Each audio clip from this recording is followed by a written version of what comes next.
Hi, Dr. Saunders here from naturallydoctor.com. This video is about how to choose a good doctor. A few weeks ago, my wife and I were trying to find a dentist, and we were thinking, how do you choose a dentist? How do you know when you have a good dentist? And my wife's also a doctor. And then I thought for a minute, wait a minute, how do we know what a good doctor is? So I started thinking about how somebody could find a good doctor. There are 4 things that can characterize whether you have a good doctor or not. So you could think about these as you watch the video and try and think if your doctor applies to these specific things. Okay, number 1, the most important thing, does your doctor come to a diagnosis before prescribing treatment? Very often doctors will use symptoms and prescribe treatment for symptoms instead of a diagnosis. The diagnosis is the cause of the symptom. Let me give you an example.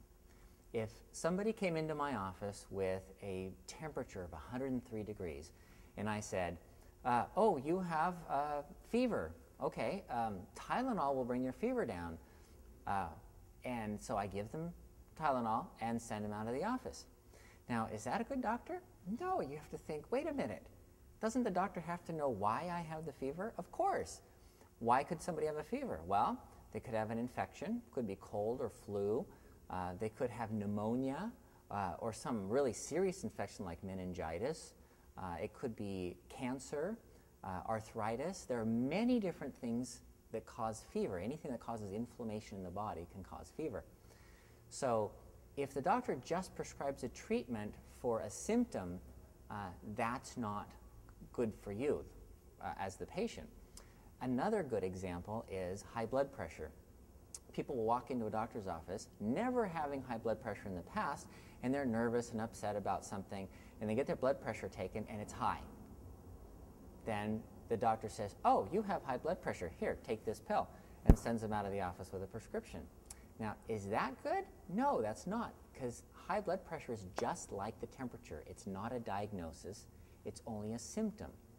And that would be true with anything. If you have headache or pain anywhere, it's important to arrive at a diagnosis first. Okay, that's number 1, arriving at a diagnosis.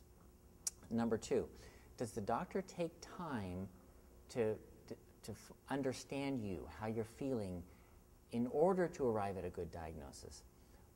Studies show that most doctors will interrupt their patients within 6 seconds of the patient beginning to talk. Now, most of that is interrupting because the patient will go on, and the doctor doesn't have a lot of time. Well, if that's the case, then what the doctor wants is a brief version of what your symptoms are, a quick description of what you're feeling right now. However, that doesn't necessarily help them come to a diagnosis. Again, you'll get the symptoms, but not necessarily the underlying problem that may be the diagnosis. So it's important for the doctor to take time to listen. Number 3, does the doctor have a hobby within the field of medicine? Now, a hobby doesn't necessarily mean outside of medicine. What it means is that the doctor has a special interest in the field of medicine. For example, some doctors will have a special interest in a portion of their field. For example, a family practice doctor will